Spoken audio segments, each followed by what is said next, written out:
Aku masuk ke dalam game kiamat. Hanya boleh ada satu pemenang. Para pemain berbondong-bondong memilih berbagai macam kekuatan super. Hanya aku yang memilih kekayaan tak terbatas. Semua orang menertawakanku karena di hari kiamat uang adalah hal yang paling tidak berguna. Mereka tidak tahu bahwa zombie bukanlah ancamannya. Manusia dengan kekuatan super itulah ancamannya. Layar publik dunia game menampilkan. Di sini total ada 300 pemain. Semua pemain telah tewas di dunia nyata. Jika ingin mendapatkan kemampuan untuk hidup kembali, kalian harus bertahan hidup di dalam game kiamat. Sekarang silakan pilih item awal kalian. Aku melihat-lihat sekilas item-item yang ada di rak. Pada dasarnya semuanya adalah berbagai macam kekuatan super. Para pemain saling berebut kekuatan super. Takut jika terlambat sedetik saja. Kekuatan super yang diincar akan direbut oleh orang lain. Sambaran petir, pedang angin. Jumlah kemampuan seperti teleportasi dan penyembuhan semakin berkurang. Aku menggulir ke halaman terakhir. Aku melihat ada sebuah koin emas di rak paling bawah.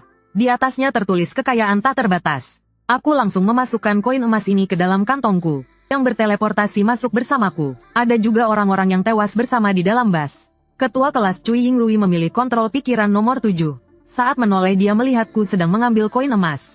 Kamu ini mata duitan sekali ya. Kita sudah masuk ke dunia kiamat. Apa gunanya uang? Aku belum sempat menjelaskan. Pandangannya beralih ke primadona kelas Liu Ruyan. Yang dia pilih adalah mendapatkan cinta. Aku bisa mendapatkan cinta dari manusia. Bahkan cinta dari para zombie. Dengan cinta sejati yang melindungi.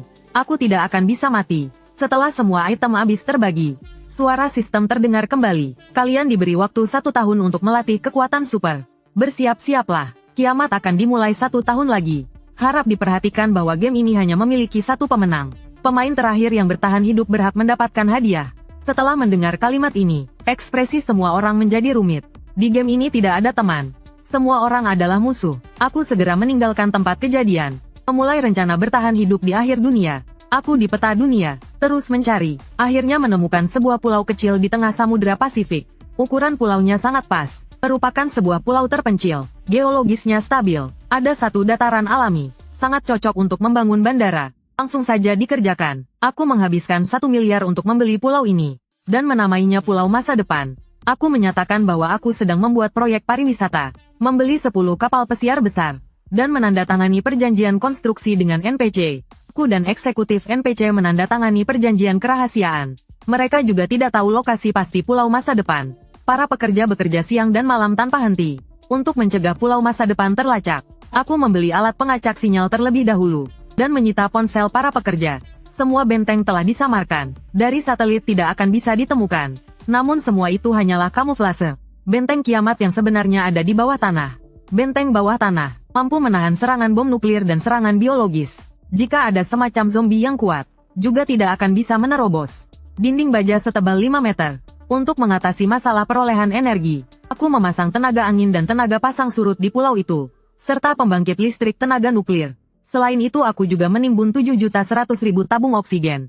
Digunakan dalam keadaan darurat. Bunker bawah tanah. Mengadopsi bentuk 12 kompartemen terpisah.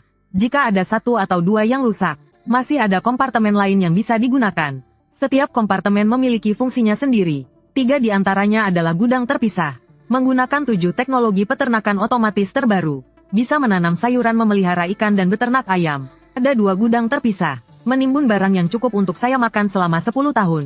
Obat-obatan, makanan dan air. Gudang terpisah lainnya dilengkapi dengan ruang tim dapur dan ruang makan. Ruang hiburan dan pusat kebugaran. Toilet dan ruang medis dan lain-lain. Saat para NPC meragukan proyek konstruksi saya pun memberi mereka uang. Mereka langsung terdiam. Dan bekerja lebih giat demi uang. Uang dihambur-hamburkan sesuka hati. Tidak akan habis, sama sekali tidak akan habis. Saya pergi ke Amerika membeli banyak senjata berat. Termasuk yang bisa dipindahkan, robot tempur dan robot pembersih rintangan. Bahkan karena uang yang saya berikan cukup banyak, saya mendapatkan 72 bom nuklir melalui jalur ilegal. Di sebuah teluk, juga tersembunyi kapal selam nuklir dan sebuah pesawat milikku. Benteng bawah tanah memiliki jalan yang langsung terhubung ke sini. Mempekerjakan 72 instruktur, setiap hari melatih diri mengemudikan kapal selam nuklir dan pesawat. Demi mencegah pemain berkemampuan khusus memasuki pulau, saya menyuruh orang di lokasi pulau yang asli.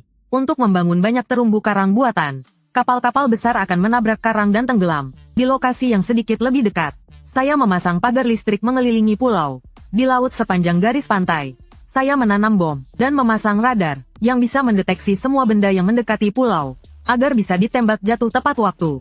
Setelah mengantar pergi rombongan terakhir NPC, seluruh pulau hanya menyisakan saya seorang diri. Saya menghamburkan uang membeli perusahaan teknologi eksplorasi luar angkasa, dan mengantongi 6.122 satelit di luar angkasa, untuk menjamin kestabilan internet saya. Dalam tahun ini, saya mengakuisisi semua maskapai penerbangan dan perusahaan pelayaran di seluruh dunia. Di minggu terakhir, saya memerintahkan untuk menghancurkan semua pesawat dan kapal.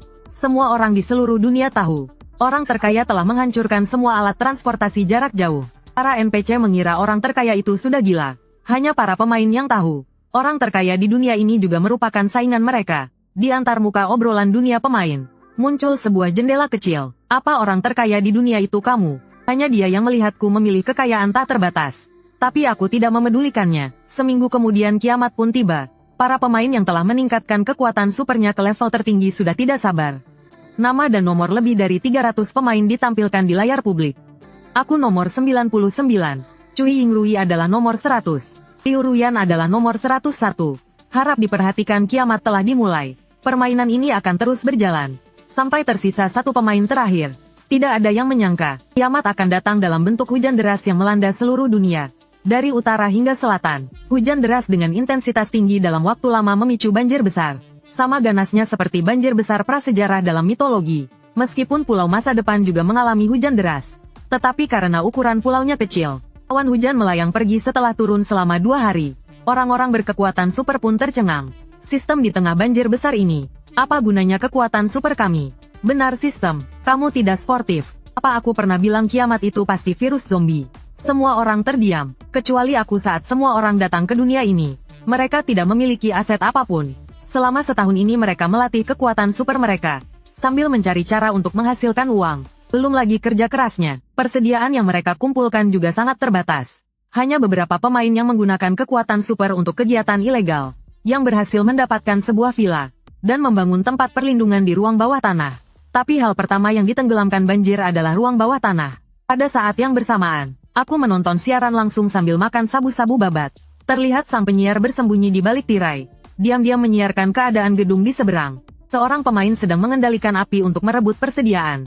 Teman-teman ini bukan efek khusus, juga bukan cosplay. Ini adalah orang dengan kekuatan super sungguhan. Dia tadinya adalah satpam di komplek kami. Sekarang dia menggunakan api untuk mendobrak pintu. Ini adalah rumah ke-10 yang dia rampok. Pemain berelemen api itu mengejutkan para NPC. Sekelompok besar polisi khusus memasuki komplek dengan perahu penyelamat, mengepung gedung dengan senjata terhunus. Teman-teman ini pertama kalinya aku melihat baku tembak. Api milik satpam ini hebat sekali. Dalam sekejap dia melelehkan gerbang besi besar itu. Polisi khusus memasuki gedung itu. Suara tembakan terdengar sengit. Kaca yang tak terhitung jumlahnya hancur oleh api. Suara ledakan terdengar silih berganti. Tiba-tiba sesosok bayangan terbang dari atap gedung, jatuh dengan cepat ke dalam banjir. Tidak lama kemudian, di layar publik game, nama seorang pemain berubah menjadi abu-abu. Itu berarti pemain ini sudah tewas. Saat ini di antarmuka obrolan dunia pemain, Cui Yingrui kembali menghubungiku untuk mengobrol. Ayo kita beraliansi. Lihat, kita kan teman sekelas. Nomor kita juga berdekatan. Kalau kita beraliansi pasti bisa bertahan sampai akhir.